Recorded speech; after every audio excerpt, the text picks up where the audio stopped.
सरकार की जो मंशा है वह सीधी एक ही रास्ता पर लेकर सरकार जाना चाहती है कि सभी को पुरानी नौकरी से निकाल करके नई नौकरी में ला करके खड़ा कर दे, और फिर न हम कोर्ट जा सकेंगे न रोड पर उतर सकेंगे। कोर्ट जाएंगे तो यही सरकार कहेगी कि इन लोगों ने तो जानबूझ करके अपनी नौकरी को छोड़ा है, हम तो सब कुछ सेवा शर्त इनको बता दिए थे, पहले बता दिए थे। हकीकत भी है, सरकार कहीं इसमें दोषी नहीं है। लेकिन विस्तार में जाने से पहले मैं आप तमाम नियोजित शिक्षक साथियों को बताना चाहूंगा कि जिस लगन और प्रेम और दुलार से आप लोग हमारे वीडियो को लगातार अपने नियोजित शिक्षक साथियों के बीच में शेयर कर रहे हैं, उनको गुमराह होने से बचा रहे हैं, हम आशा और विश्वास करते हैं कि आप इस वीडियो को भी अधिक से अधिक अपने शिक्षक साथियों तक भेजने का काम करेंगे।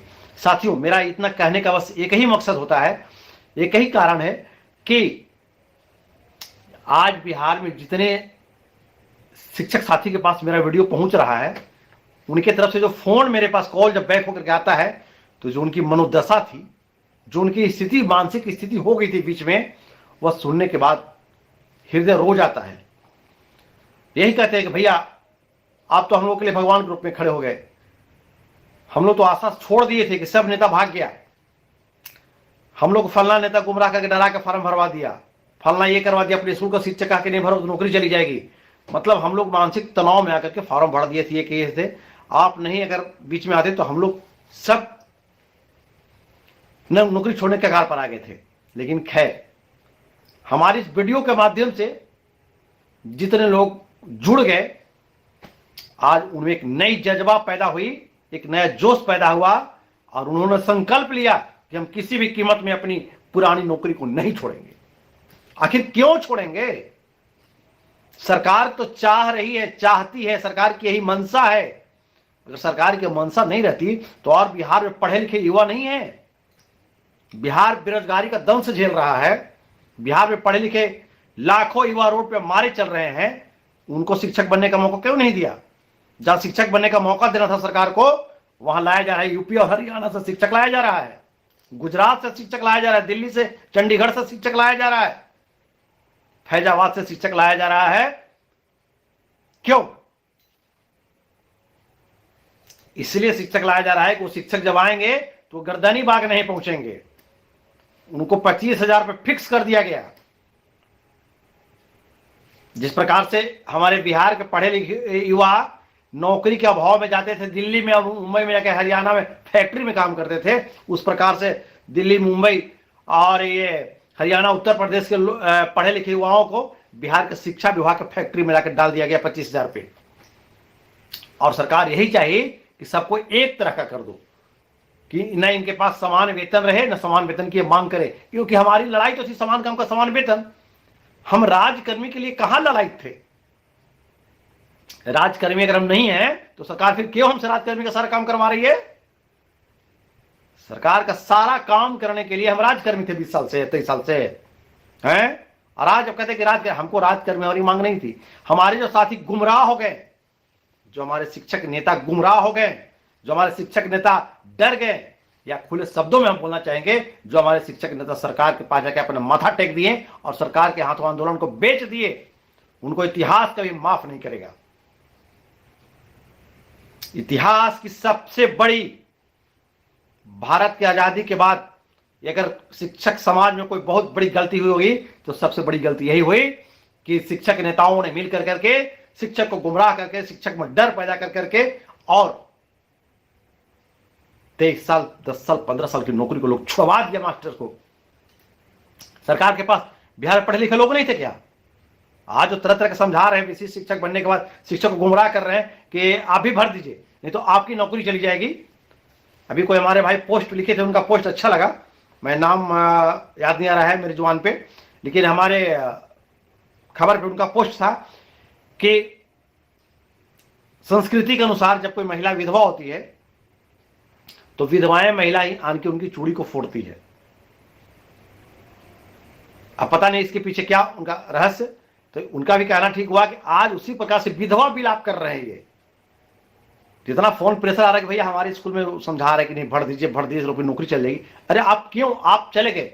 इतना जरूर विश्वास रखिए कि आपके साथ जो लोग हैं, आपके जो अगल बगल के लोग हैं जो बन गए विशिष्ट, वो फंस गए। अब वो चाह रहे, उनका बस एक ही मकसद है, उनका बहुत बड़ा प्लान है, एक गेम प्लान उनका चल रहा है, उनका एक गिरोह बना हुआ है पूरे बिहार में। हम और आप जब अगल बगल हम जब मिलते हैं, हम लोग बात करते हैं, तो हम लोग अपनी बढ़ोतरी का, प्रमोशन का और जितना हमारे सिस्टम में है इसकी बात करते हैं, और उन लोग बस एक ही बात कर रहे हैं कि हम लोग तो फंस गए, अब हम लोग लौट भी नहीं सकते हैं, क्योंकि नियमावली में लिखा हुआ, लेकिन हम लोग शर्त को मंजूर कर लिए सरकार का। तो फिर ऐसा करिए ना कि इन लोग को जो नियोजित वाला जो रह गया है, इसमें इतना डर पैदा कीजिए, इतना टॉर्चर कीजिए, एक एक टीचर के पीछे 10-10 को समझाने वाला लगा हुआ है। आखिर क्यों लगा हुआ है भाई? इसके पहले इतना प्यार नहीं बरसाते थे आप नियोजित शिक्षक साथी एक साथ रहते तो विद्यालय में चेयर आपका दक्षिण, एक ठोका पश्चिम में उत्तर, एक दक्षिण लगता था। आज आपका इतना प्यार अचानक क्यों बरस रहा है? इसलिए बरस रहा है कि आप चाह रहे कि हम तो बर्बाद हो गए, अब हम नियोजित नहीं बन सकते हैं, लेकिन इसको भी नियोजित नहीं रहने देंगे। चाहे कि नियोजित रह गया तो इसको तो पुराना नौकरी भी रह गया, ग्रेड पे भी रह गया, सारा सिस्टम रह गया इसका, हम तो बिल्कुल नया नौकरी में आ गए। इनका कलेजा तो धड़क गया उसी दिन जिस दिन प्राण नंबर की जगह पर, प्राण नंबर के जब में ज्वाइनिंग तिथि जब 1/1/25 लिखा है ना, अगर सही में आत्मा उनके अंदर होगा तो मर तो गए उसी दिन वो। अब यदि जिंदा है तो वो सिर्फ मिट्टी का शरीर जिंदा है, उनकी आत्मा तो उसी दिन मर गई कि जो अपनी 25 साल 23 साल और जो भी हो 15 साल 10 साल जो भी हो पुरानी नौकरी को छोड़ दिए। किस कलम की नोक से उन्होंने लिखा 1/1/25? इससे बड़ा दुर्दशा क्या हो सकता है? तो ऐसे लोगों की बात में नहीं पड़े, जरा सा भी नहीं घबराए। हम लगातार आप लोग के लिए वीडियो इसलिए बना रहे हैं, वीडियो बनाकर के मैं कोई पिक्चर का हीरो नहीं हूं, मैं कोई सीरियल नहीं बना रहा हूं, मैं कोई यूट्यूबर नहीं हूं, मैं इससे कोई पैसा अर्जित नहीं कर रहा हूं। बस मेरा एक ही उद्देश्य है कि हम राष्ट्र निर्माता हैं और ये साबित करके दिखा देंगे सरकार को कि हम राष्ट्र निर्माता हैं, हमें को हिला नहीं सकता है। लोग डर पैदा करता है कि नौकरी से निकाल देगा। जो हमारे शिक्षक फोन करते हैं भैया हमारा इसको शिक्षक बोल रहा है कि आप लोग हटा देगा, ओह वाह वाह कितना सलीके से बोल दिया महोदय कि नौकरी चढ़ा देगा। ताजा उदाहरण देख लीजिए अतिथि शिक्षक का। अतिथि शिक्षक को आया था तो क्या हुआ था कि अतिथि, आपकी तिथि को कोई नहीं जानता है, लोग उन पर कमेंट करते थे, आप अतिथि देवो भव, आप आए हैं चले जाएंगे। आज वही अतिथि शिक्षक सरकार की नींव को हिला दिया, सुप्रीम कोर्ट आदेश दिया कि रहेंगे ये। अभी हाल फिलहाल एक और घटना अभी सामने आने जा रही है। मैं उन लोगों को भी कहना चाहूंगा जो बीपीएम बहाल हुए हैं और जो आउटसोर्सिंग से बहाल हुए हैं, इनको भी सरकार कहा कि 31 मार्च के बाद आपकी सेवा को समाप्त कर देंगे। तो बिहार के कई बीपीएम और तमाम लोग भी हमारे पास फोन कर रहे हैं कि भैया हम लोग भी संगठन बना रहे हैं, मदद कीजिए, हम लोग भी कोर्ट जा रहे हैं, हम 6 महीना काम करेंगे, 1 साल 8 महीना काम करेंगे और हम रोड पे आ जाएंगे। अब इन लोग भी कोर्ट जा रहे हैं और हम लोग 23 साल की नौकरी को छोड़ रहे हैं। जो छोड़ दिए उनको चुल्लू भर पानी में नाक डुबा करके मर जाना चाहिए। और आप तो चले गए, आप सबसे बड़ी गलती करके आप तो खुद चले गए, और जो नियोजित को डरा रहे हैं ये गलत है, बिल्कुल गलत है। अब बताइए कि बिहार में पढ़े लिखा और युवा नहीं थे ना, तो फिर मास्टरे को मास्टर काहे बना रहा है बार बार सरकार? नए लोग को मौका देता, आपका बेटा मेरा बेटा, आपका भाई मेरा भाई, आपका घर परिवार, आपके समाज नौकरी में आते लोग नए शिक्षक बनते। तो जहां नए शिक्षक बहाल करने की बात है वहां 25,000 फिक्स करके बाहर के लोगों को ले आया, और जो हम लोग पहले से मास्टर के फिर मास्टर बना रहा है। जैसे महोदय स्वयं 4 बजे इस्तीफा देते हैं और 4:30 बजे शपथ ग्रहण करते हैं, मुख्यमंत्री रहते फिर मुख्यमंत्री बनते हैं, ठीक उसी प्रकार शिक्षक को, शिक्षक हैं अपने ही विद्यालय में शिक्षक थे 20 साल से, 31 तारीख के 4 बजे पढ़ा करके घर गए और 1 तारीख को फिर वही विद्यालय फिर नया शिक्षक बन गए, ज्वाइन कर लिए, फिर सेवा शिक्षक बन गए। क्या ड्रामा है, कितनी हास्यास्पद बात है। और करने वाला इस ड्रामा का भूमिका निभाने वाले, इसमें रोल करने वाले कौन है? राष्ट्र निर्माता, बिहार का शिक्षक रोल अदा कर रहे हैं। वाह रे वाह शिक्षक, वाह रे बिहार के भविष्य निर्माता। क्या बिहार के युवाओं को जवाब देंगे हम? क्या उनके बच्चों को भविष्य बताएंगे हम? क्या उनके बच्चों को भविष्य संवारेंगे हम? जरा सोचिए तो। इसलिए बिहार के तमाम शिक्षक साथी एकदम निश्चिंत रहें, संख्या, कोई लोग पूछा कि कितना संख्या भैया अभी हम लोग होंगे, संख्या आपको बता दिए कि 1.5 लाख प्लस, 1.5 लाख प्लस नियोजित शिक्षक बिल्कुल शपथ ले लिए एकदम कि हम किसी भी हाल में अपनी पुरानी नौकरी को नहीं छोड़ेंगे, सरकार से आमने सामने मजबूती से लड़ेंगे, लोकतांत्रिक तरीके से सरकार का हर जवाब देंगे हम लोग। और मैं आपको बताता था, मैं आपको सावधान करना चाह रहा हूं कि मैं आपको कभी पीठ दिखा करके नहीं भागूंगा, मैं इस बात प्रत्येक वीडियो में बोलता हूं। लेकिन सावधान वैसे लोग से रहना है जो आजीवन आपका शोषण किया चंदे के नाम पे, आजीवन आपको शोषण किया नेतागिरी के नाम पे, आपके पैसे से अपना पूंजी मजबूत कर लिया, जगह पर बैठ गया, आपके पैसे से अपना पेंशन चालू करवा लिया, अपना टेंशन दूर कर लिया और आपको टेंशन दे दिया। ऐसे लोगों से सावधान हो जाए, फिर वैसे लोग चिकनी चुपड़ी बात करेंगे आपके बीच आकर के और आप उल्टा पलटा समझाएंगे। ऐसे लोग से बिल्कुल सावधान हो जाइए।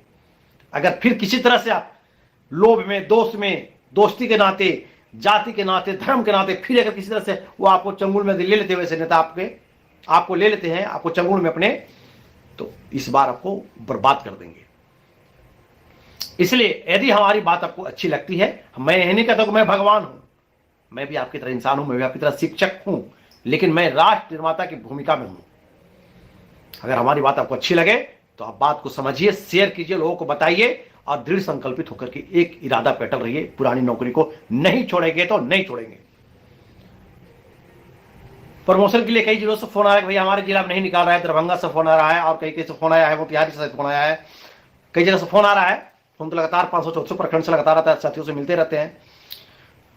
तो मैं बता रहा हूं कि प्रमोशन के लिए अलग से इनको नहीं कुछ करना है। अगर जहां के अधिकारी नहीं निकाल रहे तो टाइम पास कर रहे हैं, टाइम पास करने से उनको तो एरियर देना पड़ेगा, एरियर तो देना ही है। एरियर तो महोदय आपका जब मेरा टाइम पुड़ गया है उस टाइम से आपको एरियर देना ही पड़ेगा, लेंगे हम लोग। अगर कोई टाइम पास कर रहा है, साथी फोन कर रहे हैं, तो आपको हम बता रहे हैं कि हम लोग देख लेते हैं। अगर वो पत्र निकालते नहीं है, अगर जवाब उनका सही नहीं मिलता है तो फिर पत्र राज्य से ही पत्र निकलवाया जाएगा सभी डीओ के नाम से। और नहीं, अगर उसके बाद भी इनका मन, किसी डीओ के मन में पाप है, किसी डीपीओ के मन में पाप हो गया, वो भी नहीं करेंगे, परेशान करेंगे शिक्षक को, जबकि ऐसा है नहीं कहीं। जो समझदार शिक्षा विभाग के अधिकारी हैं वह एक मुलाकात में पत्र निकाल दे रहे हैं। और आपको हम बताए थे कि जो 10 वर्ष के लिए हम प्रयासरत कर रहे हैं, बात उस पर भी चल रही है। क्योंकि हमारी आदत है कि जब तक हम सफलता हासिल नहीं कर लेते हैं तब तक उसको हम पटल पर लाते नहीं हैं। अगर हमारी कोशिश सफल हो गई कि 12 वर्षा की जगह 10 वर्षा जो नियमित शिक्षक भाई को हमारा मिल रहा है वो हम पर लागू है, क्योंकि आर.के. महाजन साहब का लिखा हुआ है कि भविष्य जो भी प्रोन्नति पदोन्नति होगा इनका, वह नियमित सहायक शिक्षक की भांति होगा। तो अगर वो मिल गया तो ज्यादा बेटर है, हमारे अधिक से अधिक साथी लाभान्वित हो जाएंगे इससे। इसलिए जहां जहां से फोन आ रहा है, आप लोग जरा हमें चिंतित मत कीजिए, वो तो आपको मिलना है। जैसे चांद को कोई झुठला नहीं सकता, तारा को कोई झुठला नहीं सकता, सूर्य को कोई झुठला नहीं सकता, उसी प्रकार से हमारे नियमावली 2020 में जो प्रोन्नति है, पदोन्नति है, उसको कोई झुठला नहीं सकता। उसको देना है, देना पड़ेगा और लेंगे हम लोग। फिलहाल अब तमाम शिक्षक साथी इसी प्रकार आशा, विश्वास और धैर्य बनाए रखे। कोई आपको समझाता है, कोई आपको डराता है तो आप उसके चंगुल में नहीं फंसे, वह खुद फंस करके आपको फंसाने की साजिश कर रहा है। आप वैसे लोगों से सावधान रहें, बच्चे, अन्यथा वो आपके अपने आप में शामिल कर लेगा। फिर वो खुश हो जाएगा कि अब तो कोई हंसने वाला रहा ही नहीं, मरेंगे सब कोई मरेंगे, बस उनकी इच्छा यही है। इसलिए वैसे लोगों से सावधान रहें, आप अपनी लड़ाई में बने रहें। मैं लगातार वीडियो के माध्यम से आपके बीच में उपस्थित होता रहूंगा, आपको यथार्थ से अवगत कराता रहूंगा। और हम सरकार से भी कहना चाहेंगे कि जिनको जाना था, आपका आदेश था, माननीय मुख्यमंत्री जी, माननीय शिक्षा मंत्री सुनील बाबू, आप लोगों का जो आदेश था उसका जिसको इच्छा वो चला गया। अब इनको अब जल्दी जल्दी जहां भेजना है भेज दीजिए इनको। अब इनको सब कुछ दीजिए ना, इनको जल्दी से इनका वेतन चालू कर दीजिए, जल्दी से इनको ट्रांसफर पोस्टिंग करना है करके इनको भेजिए। विशिष्ट शिक्षक बनने के लिए ये व्याकुल थे, आतुर थे, अब बन गए। अब इनको नए जगह पर जल्दी जल्दी शिफ्ट कराइए ताकि शिफ्ट हो जाए, अच्छा लगेगा इनको। नए घर में जाएंगे ना, दुल्हन का जब शादी हो जाए, डोली उठ करके विदाई होकर के नहीं जाए तो मायके में दुल्हन का जो है वजूद कम जाता है रहने के बाद घर में। तो आप इनका विदाई कीजिए, जल्दी से अपना विदा होकर के जाएं। और नियोजित शिक्षक को जो निमावी 2020 है वह सब कुछ मिलना चाहिए, सरकार देगी। सरकार भी इसी दिन का इंतजार कर रही है कि देखते हैं कितना लोग इसमें से निकलता है। जितना निकल जाए, जितना कम लोग बच जाएंगे, सरकार की आर्थिक स्थिति जो है, आर्थिक बोझ जो है कम जाएगी और सरकार को देना पड़ेगा, वो तय है। इसलिए तो सरकार करेगी जितना जल्दी लोग हट जाए। तो चलिए फिलहाल